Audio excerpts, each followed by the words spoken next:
ஏன் இவ்வளோ படிக்கட்டி ஏற வச்சு அப்புறமா கீழே வந்து கூட்டிட்டு வந்தா? இந்த பக்கமே கேட் இருக்கல, போலாம்லன்னா சொன்னாம் பாருங்க பதில். நீங்கள் முதலாக எங்கள் பேரரசன் நெப்போலியனை பார்க்க வருகிறீர்கள். சமதளத்தில் உங்களை பார்ப்பதற்கு எங்கள் அரசு அனுமதிக்காது. நீங்கள் மேலிருந்து கீழே தலை தாழ்த்தி தான் அவனை பார்க்க வேண்டும். அதனால் தான் அப்படி ஒரு ஏற்பாடு. பார்க்கும்போது தலை வணங்கி பார்க்குற மாதிரி ஏற்பாடு பண்ணி வச்சிருக்காங்க. அவன் இறந்தது எங்கேயோ, அவனுடைய அஸ்தியை கொண்டு வந்து சீன் நதி கரையில் வைத்திருக்கிறார்கள். அவன் எப்படி செத்தான் தெரியுமா? அவன் பகைவர்களால் தோல்வியடைய வைத்துதான் சாகடிக்கப்பட்டான். அவன் பகைவர்களால் தான் கொல்லப்பட்டான். ஆனால் அதற்கு முன்னால் வரலாறு எழுதுகின்றவர்கள் எழுதுகிறார்கள், அவன் குதிரை ஓட்டிக்கிட்டே வரும்போது முன்னால் ஒரு டனல் வந்திருக்குங்க. அந்த டனல்ல 18 அடி தண்ணி இருக்குங்க அகலத்தில். இவன் குதிரை ஓடிக்கிட்டே வந்திருக்கான். இவனுக்கு நீச்சல் தெரியாது. அவன் முடிவு பண்ணிட்டாங்க, செத்தாலும் பகைவர்கள் கையால் வீர மரணம் அடைவேனே தவிர எனக்கு தெரியாது என்கின்ற காரணத்தினால், நீச்சல் தெரியாது என்ற காரணத்தினால் தண்ணீரில் சாக மாட்டேன்னு முடிவு செஞ்சானாங்க. அவன் அந்த குதிரையில போயிட்டு இருந்தவன் அப்படியே போறான். அவனுடைய பகைவர்கள் எழுதி வைத்திருக்கிறார்கள். போனவன் என்ன பண்ணிருக்கான், அந்த குதிரை 12 அடி தாங்க தாண்டி இருக்கு. அதுக்கு மேல அதனால தாண்ட முடியல. குதிரையை விட்டுட்டு அவன் 6 அடி தாண்டிட்டான். நிலத்தில் தான் அவன் விழுந்தான். நிலத்தில் பகைவர்களால் கொல்லப்பட்டான். சாகின்ற பொழுதும் கூட தன் பலவீனத்தால் சாகாதவன் நெப்போலியன். தனக்கு எது தெரியாதோ அதில் தான் செத்துவிடக் கூடாது என்பதற்காக, தன் பலவீனத்தால் நான் சாகக்கூடாது என்பதாக நின்றான் நெப்போலியன். நான் இப்படியே எப்பிக்கு வர ராவண, அவன் பலவீனம் காமம். இந்த பெரிய ஆள் அப்படியே அங்க செத்து போவான். வான் நகும் மண்ணும் எல்லாம் நகும் மற்றும் நெடுவயிரத்தோளான் தான் நகும் பகுவர் நகைவர் என்று அதற்கு நான் வேல்விழி மெல்லிதழ் ஜானகி வந்த மிதிலை வந்த ஜானகி நகுவள் என்றே நாணத்தால் சாம்பினான். தோத்து நின்னவன் இந்த உலகமெல்லாம் சிரிக்குமேங்கிறதுனால வெக்கப்படலையா, ஜானகி சிரிச்சிருவாளேன்னு வெக்கப்பட்டான்னு எழுதுனான் கம்பன். அவன் இறந்த இடம் அது. தன் பலவீனத்தால் எந்த ஒரு பெண்ணை பார்த்தாலும் அப்படி நிப்பானாங்க. அவன் எவ்வளவு பேரழகி இருந்தாலும் நிற்பானா. சீதகட்ட மட்டும் போய் காலில் விழுந்து, தோற்பித்தீர் மதிக்கு மேனி சுடுவித்தீர், தென்றல் தூர ஆர்ப்பித்தீர், இன்னும் என்ன செய்வித்தீர், தீர் தீர் அம்மா என்று அவனை கெஞ்சி இருக்கிறான்.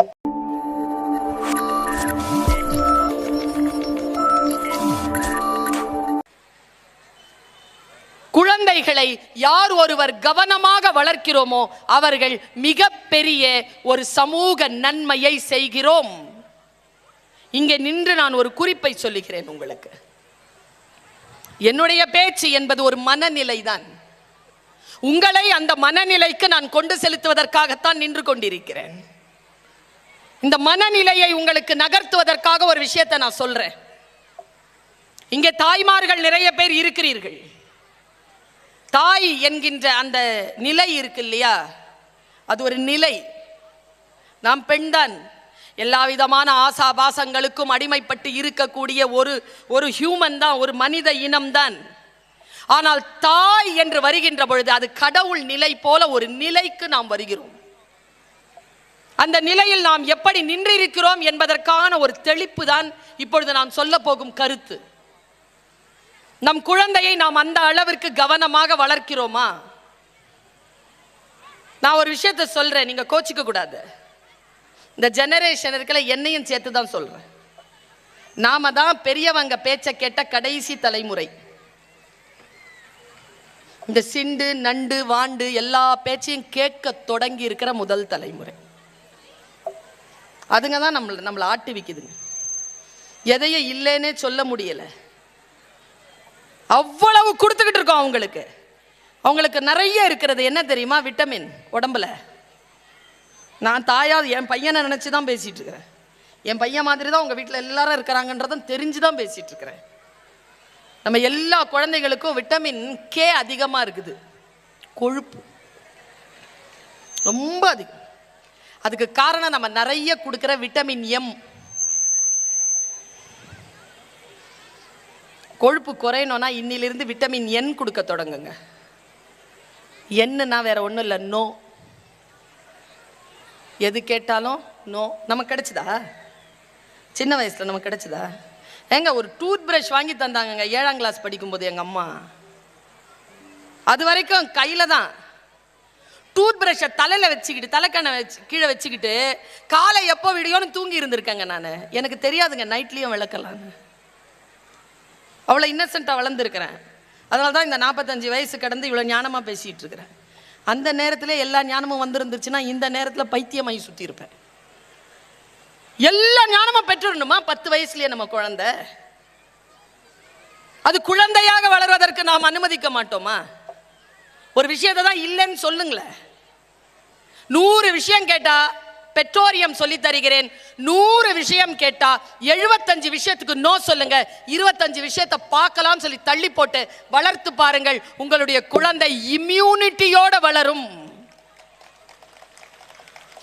பல குழந்தைகள் இன்னைக்கு தவறான முடிவுகளுக்கு போயிடுறாங்க. ஒரு அம்மா புலம்புனதை நான் கேட்டேங்க. எல்லாத்துக்கும் எஸ்ன்னு சொன்னேம்மா, அப்படிதாம்மா வளர்த்த, வெளியில யாரோ நோ சொல்லிட்டான்ப்பா போயிட்டான்ப்பான்னு அழுது அந்த அம்மா. உடம்புல இம்யூனிட்டி பவர் வளரணும்னா நாம் நம் குழந்தைகளை எப்படி வளர்க்கணும்? நான் ஒரு சரித்திரத்தை சொல்லுகிறேன். இன்றிலிருந்து 10 வருஷத்திற்கு முன்னால சென்னையில ஒரு ஸ்கூல்ல நான் பேச போறேங்க. இன்னைக்கு டிஜிபியா இருக்கக்கூடிய சைலேந்திர பாபு IAS அவர்கள் அந்த மீட்டிங்க்கு வராரு. அவர் அன்னைக்கு கெஸ்ட் ஆஃப் ஆனர். நான் ஒரு ஸ்பீக்கர். நான் பேசிட்டு உட்காந்துட்டேன். அவர் ஒரு 30 நிமிஷம் பேசினாரு. அதில் அவர் பேசின 8 நிமிஷம் பேச்சு என் சாவு வரைக்கும் எனக்கு மறக்காது. அந்த நாகர்கோயில் தமிழில் அப்படி பேசினார் அவர். அட்ராக்டிவாலாம் பேசல, மேட்டர் ரொம்ப அட்ராக்டிவ். நமக்கு தான் அட்ராக்டிவாக பேசுகிறவங்கள தானே கவனித்து பழக்கமாயிடுச்சு இப்போல்லாம். எவ்வளோ மேட்டர் அட்ராக்டிவாக இருந்தாலும் ஆள் அட்ராக்டிவாக பேசுதா? அப்போ தான் உள்வாங்கிறதுக்கான பயிற்சி நமக்கு. இந்த மாயையிலிருந்து கொஞ்சம் வெளியில் வாருங்கள்.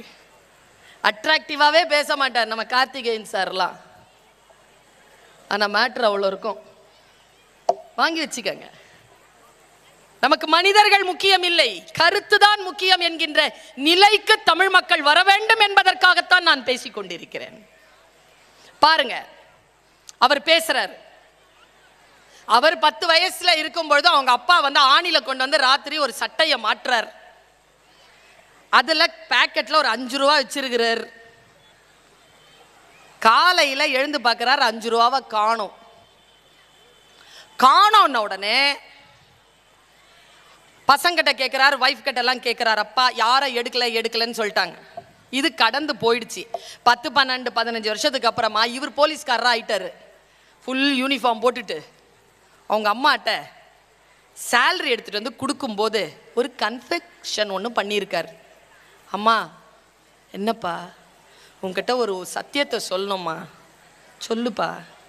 இன்னிலிருந்து இந்த வருஷத்துக்கு முன்னால, ஆமாப்பா நல்லா கவனமாக கேளுங்க, ஆமாப்பா அப்பா சட்டையில் இந்த 5 ரூபா காணோன்னு சொல்லி அப்பா தேடினார் இல்லம்மா, ஆமாப்பா அதை நான் தாம்மா எடுத்தேன். அம்மா பதில், எனக்கு தெரியும்ப்பா. அவர் கலங்கி போய் சொல்றாருங்க, எப்படிம்மா நான் எடுத்ததை பாத்தியா? அவங்க சொன்னாங்க, இல்லப்பா நான் பார்க்கல. அப்ப எப்படிமா உங்களுக்கு தெரியும்? நீ சொன்னதை நான் நம்பலப்பா. 4 குழந்தை 5 குழந்தை பெற்ற தாய் ஒரு குழந்தை உண்மை பேசுகிறதா பொய் பேசுகிறதா என்று கண்டு கொண்டாள். இது இல்லை நான் சொல்ல வர செய்தி. அதிலிருந்து அந்த குழந்தையை அவள் கண்காணிக்க தொடங்கினாள். மிகச்சிறப்பாக வளர்த்தெடுத்தாள். எப்படி வளர்த்தா தெரியுமா? 10-15 வருஷத்துல உலகத்துல எவன் திருட்டு வேலை செஞ்சாலும் நேராக காவல்துறையில் கொண்டு நிறுத்தி நீதிமன்றத்துக்கு கூட்டிட்டு போற காவல்துறை பணியாளராக தன்னுடைய மகனை வளர்த்தெடுத்தாள் பாருங்க. அதுக்கு பேர் தான் தாய்மை, அதற்கு பேர் தான் பெட்ரோரியம். நம் குழந்தைகளை நாம் கவனிக்கிறோமா? மிகச்சரியாக அந்த குழந்தைகளை நாம் வழிபடுத்துகிறோமா? ஒரு விஷயம் இருக்குங்க, பைபிள்ல ஒரு வார்த்தை இருக்கு, நான் அப்படி துணிச்சலா சொல்றேன். பிரம்பை எடுக்காதவன் மகனை பகைப்பான் சொல் இருக்கு. பிரம்பை எடுக்காதவன் மகனை பகைப்பான். கவர்மெண்ட் ஒரு காலத்துல டீச்சருங்க கையில கொடுத்து வச்சிருந்தது அந்த பிரம்பை. இப்ப நம்ம கிட்ட இருந்து பிடுங்கிட்டாங்களா? அது இப்ப போலீஸ்காரங்கிட்ட இருக்கு. ஒழுங்கு மரியாதையா அந்த பெரம்பு பெற்றோர்கள்கிட்டையும் டீச்சர்கிட்டையும் வந்துருச்சுன்னா போலீஸ்காரங்கிட்ட போவாது. இங்கேயே திருத்திடுவோம்ல, இங்கே சரி பண்ணிடுவோம்ல, செய்யறதில்ல. நான் இங்க நிறுத்துறேங்க. இந்த சொல்லுக்கு எனக்கு நீங்கள் பதில் சொல்லுங்கள். இதோ நான் சொல்லிவிட்டேன். பிரம்பை எடுக்காதவன் மகனை பகைப்பான். வீட்டிற்கு போய் பிரம்பை எடுத்தீர்கள் என்றால் உங்கள் மகன் உங்களுடைய பிரம்பை எடுத்துக்கொண்டு நீங்கள் சொல்லும் பேச்சை கேட்பானா? கேட்பானா? இன்னைக்கு இருக்கிற சூழல் கேட்குற மாதிரி இருக்கா? பிரம்பை எடுத்து அடிச்சிங்கன்னா புள்ள உருப்பட்டுருமா? இல்லையா? கேட்குற தொனியில் பயங்கரமாக இருந்ததுனால இல்லைன்னு பதில் சொல்லக்கூடாது. என்ன சத்தியமோ அதை சொல்லணும். நான் ஒன்று சொல்லட்டுமா? சில பேருக்கு பிரம்பு வேலை செய்யும், பல பேருக்கு பிரம்பு வேலை செய்யாது. எந்த தகப்பன் கையில் எடுத்தால் பிரம்பு வேலை செய்யும் தெரியுமா? நீங்க சொல்றது உங்க பையன் கேட்பான் தெரியுமா? என் தகப்பன் பொய் சொல்லாதவன், என் தகப்பன் என் அம்மாவை தவிர வேறு எந்த பெண்ணோடும் இச்சித்து மெசேஜ் அனுப்பி கொண்டு இல்லாதவன், என் தகப்பன் யாரிடத்திலும் கடன் வாங்காதவன், என் தகப்பன் திருட மாட்டான், என் தகப்பன் அறம் சார்ந்தவனாக இருக்கிறான் என்கின்ற நம்பிக்கையை உங்கள் பிள்ளைக்கு உங்கள் வாழ்க்கையின் மூலமாக நீங்கள் தெளிவுபடுத்தி இருந்தால் உங்கள் கையில் நீங்கள் பிரம்பு எடுத்தால் அந்த பிரம்பு வேலை செய்யும். இல்லை என்றால் அந்த பிரம்பு வேலை செய்யாது. நீ மட்டும் ஒழுங்கான்னு கெட்டு போயிருவாங்க. பெற்றோர்களுக்கு இது ஒரு மிகப்பெரிய கடமை. நான் ஏன் சொல்லுகிறேன் என்றால், என் தாய் தகப்பன் தவறே செய்யவில்லையா? செய்திருக்கலாம், ஆனால் என் முன்னால் அவர்கள் செய்ததில்லை. நான் அறிய அவர்கள் செய்ததில்லை. என் கவனத்திற்கு வருகின்ற அளவிற்கு அவர்கள் குற்றவாளியாக நின்றதில்லை. அதனால் என் தகப்பன் பிரம்பெடுத்தால் அது வேலை செய்தது. நம்மில் பல பேருக்கு வாழ்க்கை பற்றிய சில விளக்கங்கள் தெரியாமல் போகின்ற காரணத்தினால் நாம் பல நேரங்களில் தடுமாறி கொண்டிருக்கிறோம் என்று நான் சொன்னால் அது பெரிய வார்த்தையாக இராது என்பது என் நம்பிக்கை. நான் இப்படி சொல்றேங்க, பெரியவர்களாக இருக்கிறீர்கள், உங்களுக்கானது என்னுடைய பேச்சு. சில நேரங்களில் பேச்சு மாணவர்களுக்காக வந்து விழும், சில நேரங்களில் ஆசிரியர்களுக்காக வந்து விழும். இன்றைக்கு ஏனோ தெரியவில்லை, பெற்றோர்களுக்காகவே பேசிக் கொண்டிருக்கிறேன். என்னையும் சேர்த்துதான் பேசிக் கொண்டிருக்கிறேன். என்னையும் சேர்த்ததுதான் இந்த பேச்சு. ஒரு மிக நுட்பமான ஒரு காரியத்தை நான் பேச போகிறேன். இதுவரைக்கும் மேடையில் நான் பேசாத ஒரு பொருளை பேச போகிறேன். ஒருவேளை நினைவிற்கு வந்தார் வேறு வேறு இடங்களில் இதை பேசக்கூடும். 40 வயது நெருங்குகின்ற மனிதர்கள் 25 வயதிலிருந்து அந்த 40 வயது மிக கவனத்தோடு வாழ்ந்து விடுங்கள் என் பெற்றோர்களே. மிக கவனத்தோடு அந்த காலத்தை கடத்தி விடுங்கள் நீங்கள். அதற்கு பிறகு நீங்கள் வாழ்ந்த அந்த 15 ஆண்டுக்கான அறமும் வாழ்க்கையும் ஒழுக்கமும் 40 ஆண்டுகளுக்கு பிறகு உங்களை வழிநடத்தும்.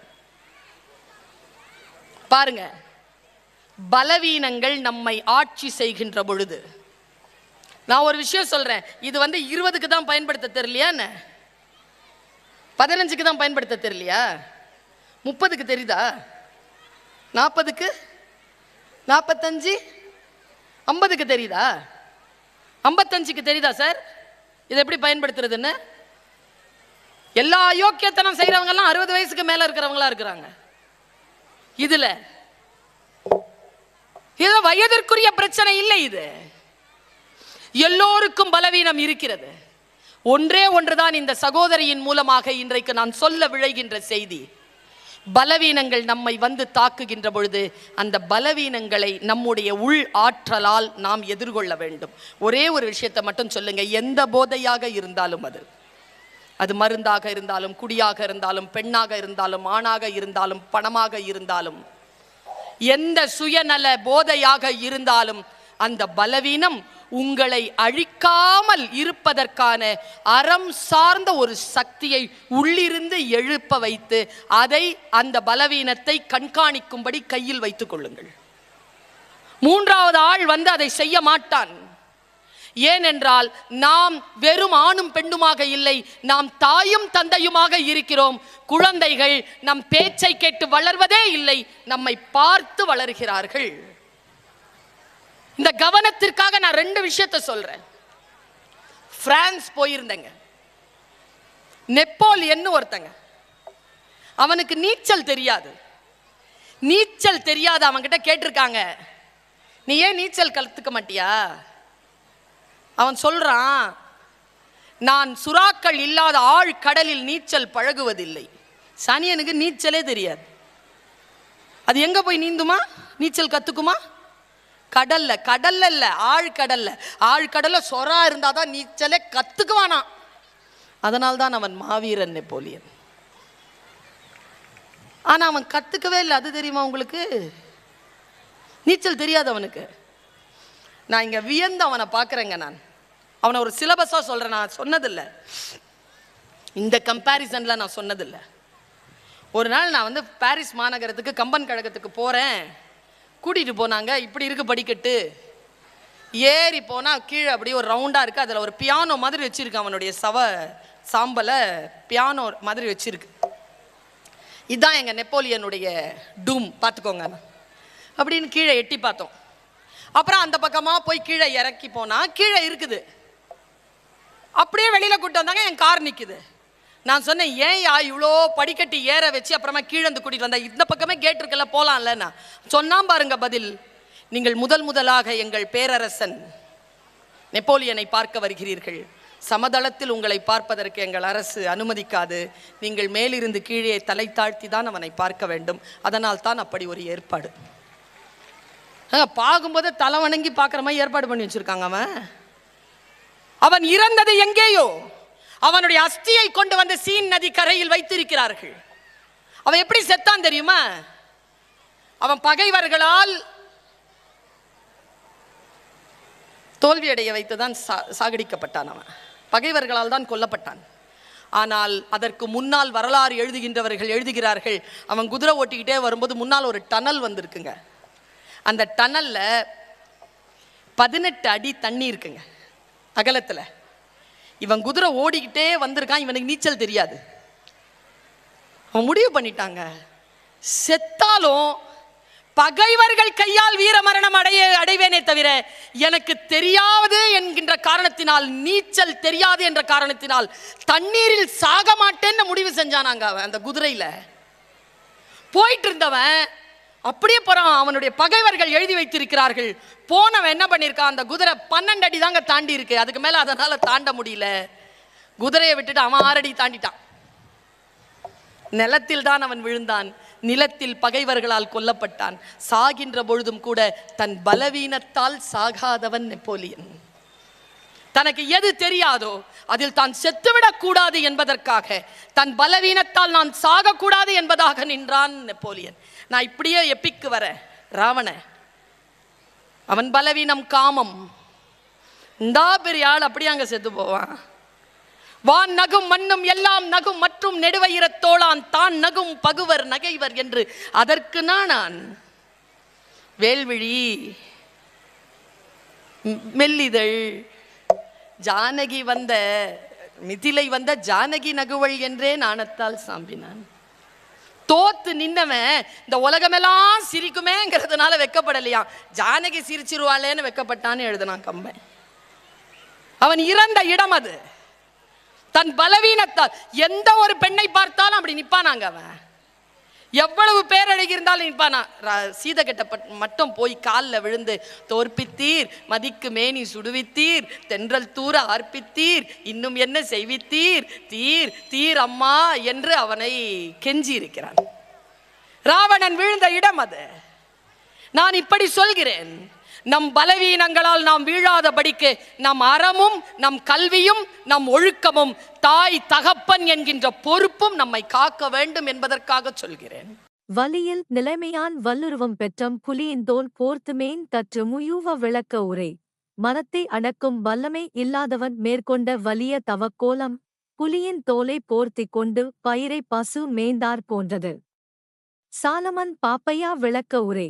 கெட்டவன் நல்லவன் போல நடிப்பது பசு புலியின் தோலை போர்த்திக் கொண்டு மேய்ந்தது போலாகும். கலைஞர் விளக்க உரை. மனத்தை அடக்க முடியாதவர் துறவு கோலம் போணுவது பசு ஒன்று புலித்தோலை போர்த்திக் கொண்டு பயிரை மேய்வது போன்றதாகும். வலியில் நிலைமையான் வல்லுருவம் பெற்றம் புலியின் தோல் போர்த்துமேன் தற்று முயூவ விளக்க உரை. மனத்தை அடக்கும் வல்லமை இல்லாதவன் மேற்கொண்ட வலிய தவக்கோலம் புலியின் தோலை போர்த்திக் கொண்டு பயிரை பசு மேய்ந்தார் போன்றது. சாலமன் பாப்பையா விளக்க உரை. கெட்டவன் நல்லவன் போல நடிப்பது பசு புலியின் தோலை போர்த்திக் கொண்டு மேய்ந்தது போலாகும். கலைஞர் விளக்க உரை.